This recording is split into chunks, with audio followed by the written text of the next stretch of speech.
मार्कंडे, तू यमपाश पर माया चलाता है। ले बच मेरे गदा प्रहार से।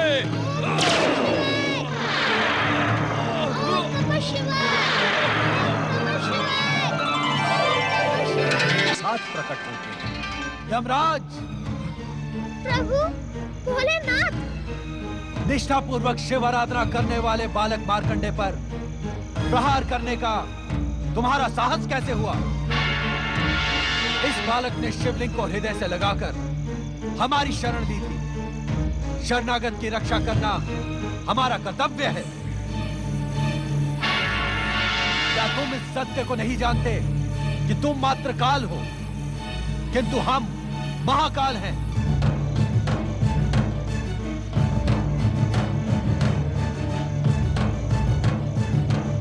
हमारी निष्ठा और भक्ति की चरम सीमा पर पहुंचा ये बालक मार्कंडे शिव कृपा से अवध्य हो गया है।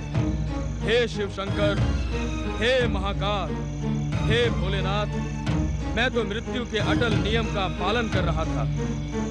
विधाता के विधानानुसार इस बालक की आयु समाप्त हुई।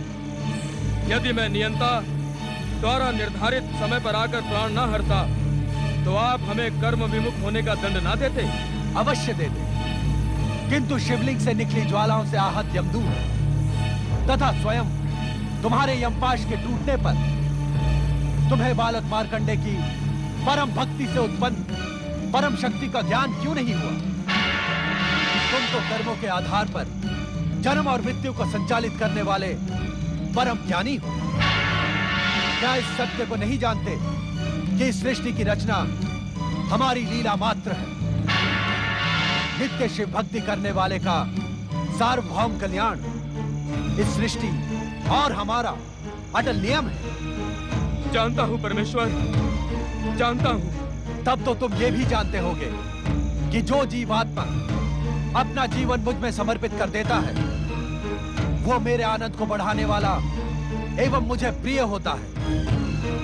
क्या ये सब नीति ज्ञान हमें पुनः दोहराना होगा यमराज? नहीं भोलेनाथ, नहीं। अपने इस दास पर कृपा करें और आज्ञा दें कि अब मुझे क्या करना उचित होगा।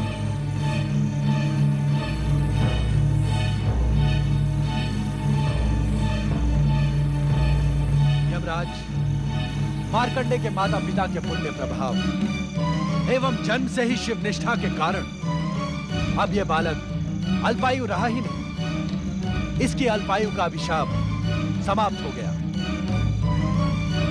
किंतु विधाता के विधान के अनुसार इसकी अल्पायु स्पष्ट है भोलेनाथ। किंतु उसी विधान में यह भी स्पष्ट लिखा है कि अल्पायु पूर्ण होने पर आप इसके प्राण हरने आएंगे।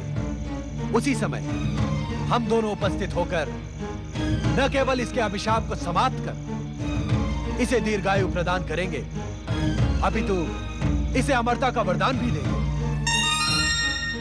किंतु चित्रगुप्त के आलेख में आपके मृत्यु लेखाकार चित्रगुप्त ने मार्कंडे के अल्पायु होने का विवरण तो अपने पृष्ठों में लिख दिया, किंतु हम दोनों के आगमन की बात लिखना वो भूल गया। ये भूल अक्षम्य अपराध है यमदेव। अब मेरे लिए क्या आज्ञा है स्वामी? अब आप यमलोक लौट जाएं तथा वहां की व्यवस्था नियंत्रित करें। आपके आलेखों में त्रुटि सृष्टि के अनर्थ का कारण बन सकती है। हमें विश्वास है कि भविष्य में कभी आप कर्म विमुख नहीं होंगे। इस उद्दंडता के लिए मुझे क्षमा करें भोलेनाथ। भविष्य में ऐसा कभी नहीं होगा। प्रणाम भोलेनाथ, प्रणाम माता पार्वती, प्रणाम परम शिव भक्त मार्कंडे।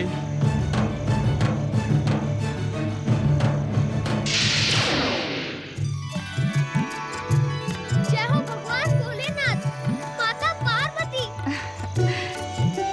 पुत्र मार्कंडे, तुम शिव कृपा के साथ ही साथ मेरे स्नेह के भी पात्र हो। इस क्षण से तुम मेरे लिए गणेश व कार्तिकेय के समान प्रिय हो। अटूट स्नेह एवं सिद्धियां प्रदान करूंगी।